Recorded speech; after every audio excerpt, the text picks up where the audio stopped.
Como é que para ti, como é que tu vês journaling nesse...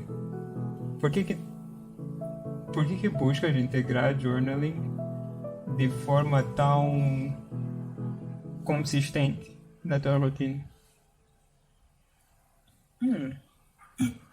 Tocaste num ponto que, para mim, é muito especial. Journaling, ou Já agora, como é que se diz journaling em português? eu acho que é documentar ou diário. É como se transmite, tipo, escrever no meu diário. É o mesmo ato de escrever no teu diário, Mas eu né? gosto da primeira que tu usaste, documentar. Documentar, sim, sim, sim. E é uma documentação, né? Tua, do indivíduo, pessoal. O que significa journaling para mim? Eu não sei exatamente de onde surgiu o amor por escrever sobre a minha vida, coisas que não são para ser partilhadas. Até podem ser, mas não são para ser. E, uau, para mim significa muita coisa. Significa. É como se eu estivesse a partilhar um fardo, como se eu estivesse a eternizar um momento, como se eu estivesse a garantir que nada vai apagar aquilo. É como se fosse meu hard drive, né?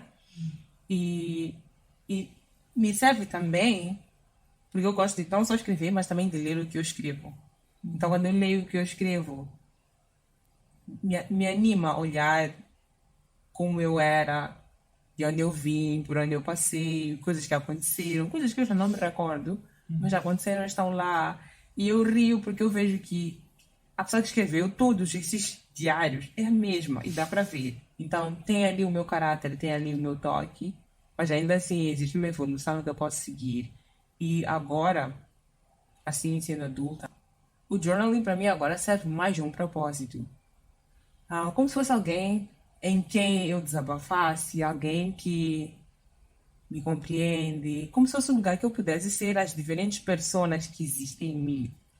Eu tive meu primeiro diário quando eu completei 10 anos.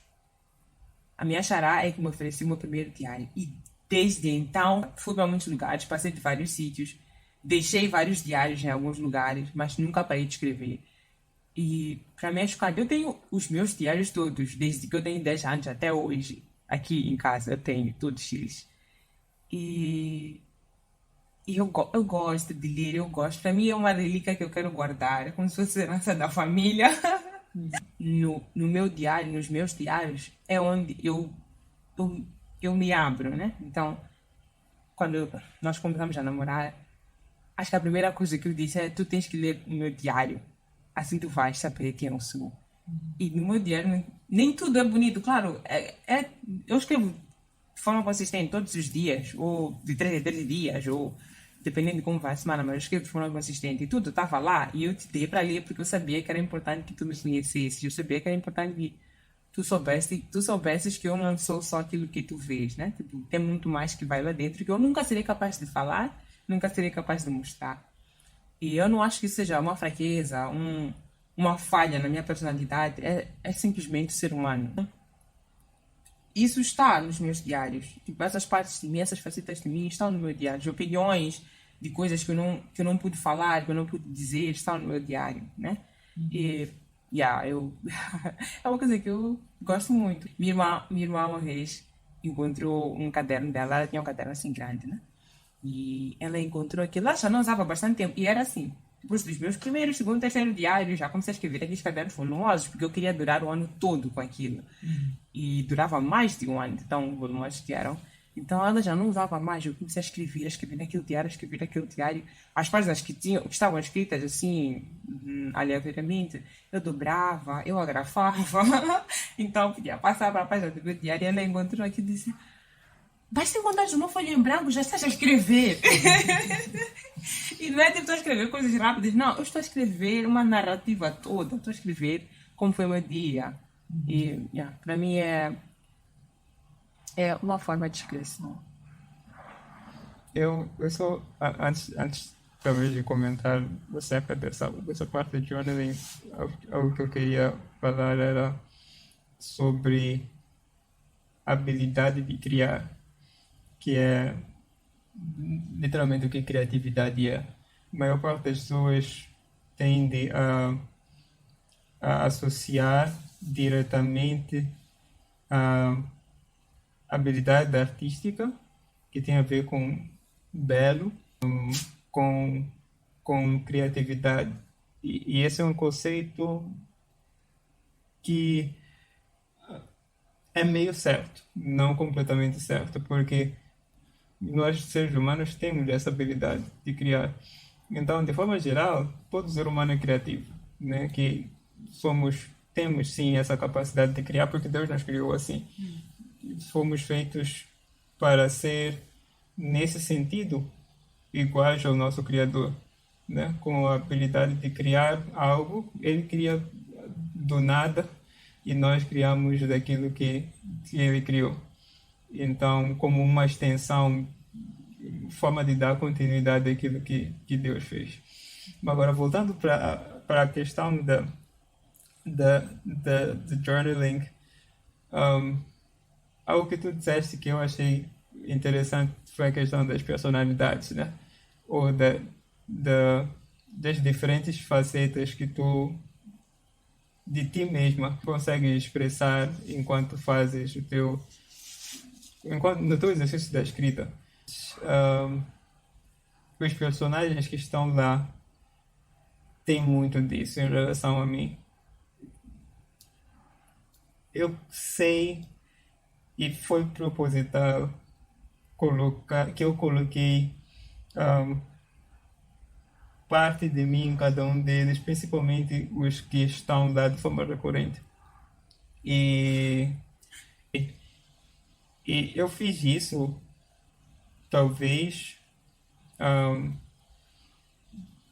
não da mesma forma como tu fizeste em termos de, de, de resolver conflitos em ti mesma, mas sei que para mim foi tipo, eu precisava de expressar-me dessa forma, né?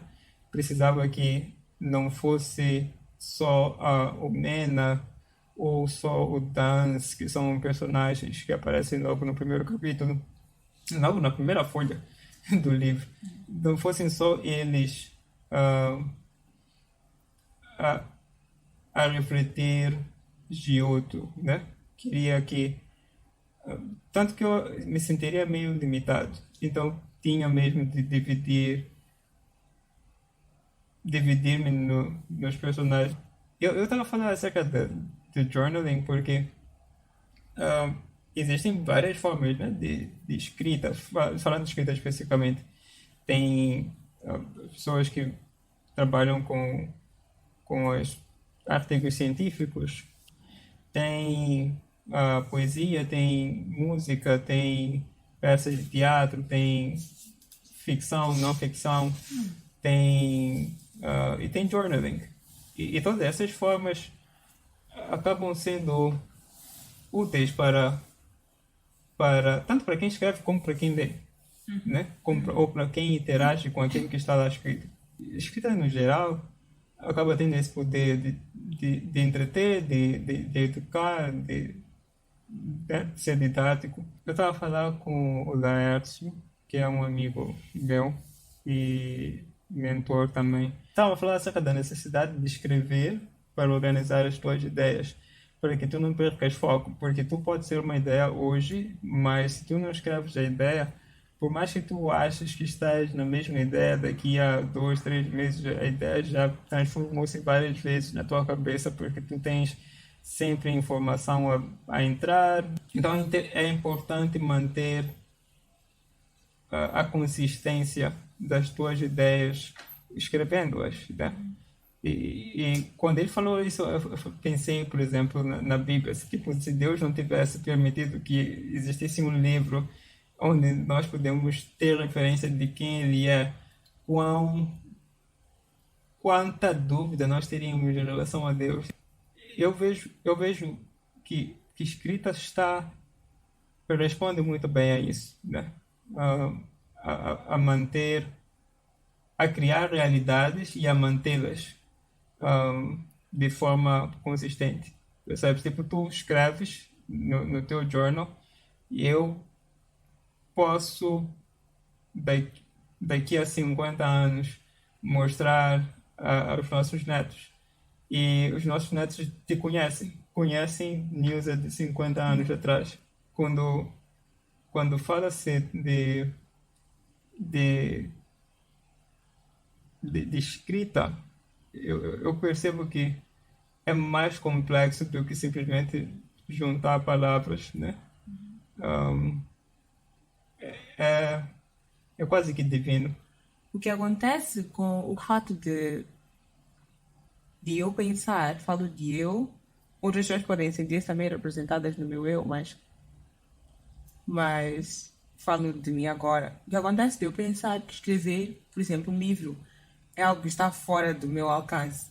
Eu ainda tenho aquela ideia que ser criativo é ter a capacidade de criar do nada. A organizar coisas de uma forma que parece mesmo natural, que parece effortless, muito suave, sem muito esforço. E não acho que todo mundo tem essa capacidade. Como é que tu vês o ser criativo? Isso que eu estou a dizer, like, does it make sense? Yeah, eu estava a falar, quando é que foi? Eu já não me lembro acho que foi o quarto episódio do podcast. O Rumores da Lenda. Eu estava a falar com o Narciso acerca disso. E falamos acerca de duas coisas que são caminhos de criatividade. A primeira é a referência, onde tu tens um mundo que, através dos teus sentidos, se te são entregues informações que depois tu processas e crias com base na informação que te é dada na natureza e com aquilo que já foi transformado através da natureza. E a segunda é por necessidade, né? Tipo, tu tens a necessidade, nós temos, falamos acerca da necessidade de ter água num lugar onde não tem rio, mas descobre-se que tem um poço, um lençol de água ali que pode ser explorado. Então, como tirar aquela água de lá? Crias algo para conseguir explorar isso, né? Uh, então tens esses dois caminhos. E eu não quero entrar em coisas muito técnicas, mas existem tipos de inteligências diferentes que depois vão gerar, por consequência, formas de criar diferentes. Ok. Existe a questão que nós já conversamos um bocadinho, falamos, acho que foi essa semana ou semana passada, acerca de código genético e como isso pode influencia completamente, na verdade, não é que pode influencia completamente na estrutura cognitiva do indivíduo. Com certeza. Então, essas coisas todas tocam, de certa forma, no produto final. O que eu acho que é importante reter aqui é que, independentemente das configurações de aleatoriedade, de código genético, tipo de inteligência e da natureza e todos esses outros fatores, e todos os outros fatores que talvez não estamos aqui a mencionar, independentemente disso, cada, cada ser humano tem em si abilities. Ponto. E é fato. Tu podes chegar a não descobrir a tua habilidade porque não foste exposto a um ambiente que seja favorável. Por exemplo, nós não teríamos conhecido Michael Phelps se ele não tivesse sido exposto a swimming, né? O Usain Bolt não tivesse sido exposto a running. Pessoas como J.K. Rowling, tipo, se não tivessem sido expostos à escrita. Mas existe lá uma configuração que faz com que essas pessoas tenham, sim, habilidade que possam explorar, independentemente da, do seu background e de outras questões que elas talvez não possam controlar. E é isso que eu gostaria que people entendesse, que é we all have a God-given gift. Yeah, true. It- e a própria palavra de Deus fala acerca disso, né? Tipo, tu podes ser o nariz do corpo, a orelha do corpo. Esses dois órgãos estão lá com funções diferentes, mas são importantes na sua própria função. E o olho não vai ouvir, não vai. E por mais que eu perca os olhos, os meus ouvidos não vão ver. Yeah. Eu falei do meu journaling, eu falei de como eu deixo que as sombras de Nilda se manifestem quando eu escrevo. E eu falei que era uma expressão, falei tudo aquilo que significa para mim. E para ti, o que é que significa escrever? Mais especificamente, o que é que significou escrever além da Joana? Porque eu acho que escrever por escrever é uma coisa. Tu jurou de escrever porque tu tens o dom, o talento de escrever é uma coisa. Agora, escrever e decidir partilhar a obra é um passo à frente. Na verdade, é um pulo à frente. E eu queria saber. E, sabes, eu não sei como responder isso sem ser clichê. Ou sem tornar a coisa clichê. Eu acho que, para mim, é...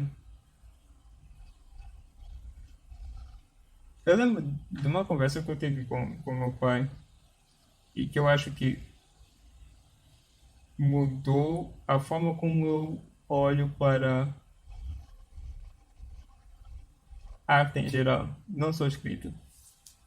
Ele, para mim, a arte sempre foi uma cena muito pragmática, né? Tanto que isso é uma das coisas que eu aprendi na faculdade, a separar a arte de design. Existem momentos em que design pode sim ser arte, quando ela é rotulada como tal. E os rótulos podem vir de vários lugares, podem vir de academias, podem vir do fato de tu estar a expor numa galeria, mas enquanto aquilo antes já serviu um propósito mais pragmático, que era de informar, de comunicar algo. Mas eu sempre olhei muito para a questão de isto serve a este propósito aqui. E os propósitos muitas das vezes são exteriores ou externos em relação a mim. São tipo, ok, eu estou a escrever isto aqui, mas é para esta pessoa ou é para este grupo de pessoas. Sim, e serve para, vai servir para este e aquele fim. O que, o que afetou um bocadinho também da forma como eu escrevia as minhas músicas, né? Quando eu ainda escrevia para o Movimento a Palavra. Porque eu escrevia mesmo com o fim de ser úteis, ou das músicas serem úteis para a banda, percebes? Então, tipo, na construção da cultura, de louvor, do movimento e da forma como isso seria conduzido dali para frente. E foi útil e continua sendo útil. Eu vejo algumas das músicas que escrevi a serem cantadas até em igrejas fora de Maputo, que às vezes me enviam vídeo e fico, oh, muito interessante. Então, tipo, é muito, sempre foi de, muito prático, né? Mas o pai, quando eu estava escrevendo o livro, ainda estava no primeiro capítulo, eu lembro que falei com ele acerca disso, ele disse que escrita, ele falou especificamente da escrita, é um meio de expressão. E muita coisa mudou na minha cabeça, na minha mente depois disso, porque eu passei a olhar não só para quem está a receber ou quem vai receber, mas para mim mesmo. Então, este livro aqui acabou sendo, ou acaba sendo, muito expressivo em relação a quem eu sou, em relação a minhas crenças, meus objetivos de vida. Eu vejo que, além de Wanda e os personagens que estão ali, ahm, são, como eu já tinha mencionado antes, são muito Giotto, são muito de mim mesmo. Consegui fazer conseguir balançar, colocar em equilíbrio essa necessidade, né? Ou pelo menos essa experiência de expressão. So, basically, é, para mim, a lenda de Wanda é ah, não só a minha primeira obra literária, mas é a primeira vez também que eu realmente me expresso com intenção de me expressar. O resto era tipo muito TPC, que eu tinha que mostrar ao professor.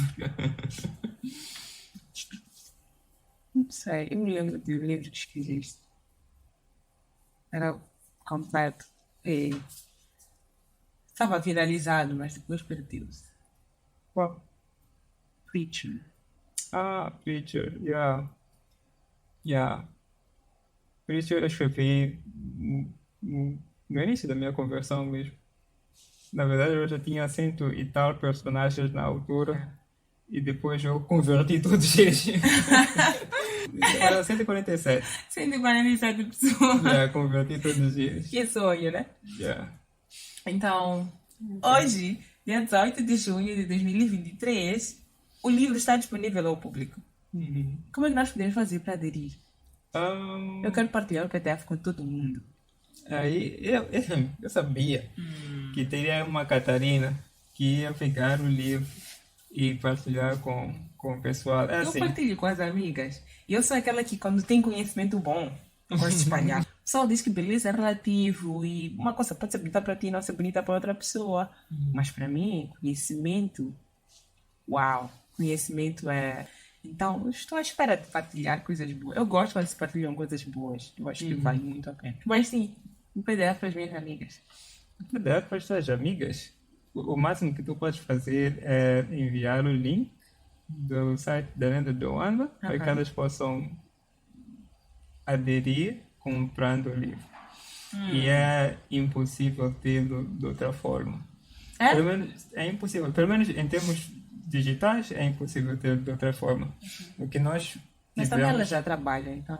o objetivo é que seja uma ferramenta útil para que missões possam ser feitas, né? E então o people poderá baixar através do site. No site eles vão encontrar lá o link para comprar, que vai te levar para a Amazon. E lá no Amazon eles vão comprar com um cartão de débito ou crédito para ter acesso ao livro. E o livro será automaticamente enviado para a conta Kindle. Mas se houver alguma dificuldade, no site também tem um vídeo tutorial onde explica-se como é que se faz. Gioto acabou de escrever o livro. Ok, vamos publicar. Ok, vamos publicar. Como é que vamos publicar? Vai estar lá no website da Lenda de Wanda. Quem quiser pode fazer download.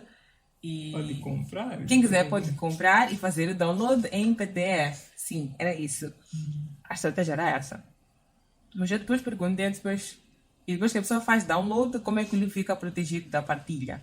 Porque o sistema estava todo montado, pessoal. Tipo, era tipo, tu tens o livro, depois tens aquilo, depois vais para lá, fazes acolá. Mas, de forma alguma, isso ajudaria a canalizar todos os lucros da venda do livro para o movimento à palavra. que é um movimento de jovens que estão a seguir Jesus. E esse desejo veio ao Giotto e era algo que ele queria concretizar. Então, e nós ficamos a falar e eu falei, olha, se é para fazer isso, tem que ser bem feito. Todas as pessoas que escrevem livro, colocam aí na internet, existe uma forma, existe um mecanismo, existe um método de prevenção contra este tipo de pirataria, porque é pirataria até certo nível. Sim, é pirataria. Yes. É pirataria. Então, isso foi.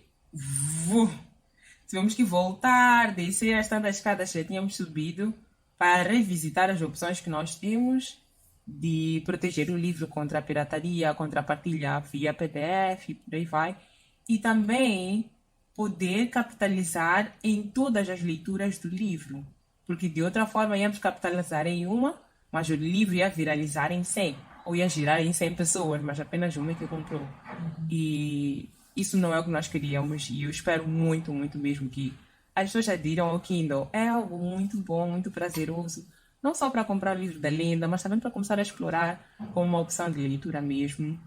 E a dar valor ao autor também, né? Yes, yeah. É dar valor ao autor também. O livro não foi feito para ser publicado ou não foi feito para ser de distribuição gratuita. Se tivesse, não teria nenhum problema. Até alguma vez pode escrever livro de distribuição gratuita, mas esse não foi. E Que existem recursos que estão no site que são para esses recursos estão de distribuição gratuita. O primeiro capítulo foi de distribuição gratuita. Então, este não foi e seria muito bom que as pessoas respeitassem isso. Forçosamente terão. Yes. Então, o livro está lá, tá? Tentamos proteger nesse sentido. E eu acho que a nossa comunidade vai entender que assim deve ser e que fazendo isso alcançaremos também mais pessoas com a mensagem da cruz.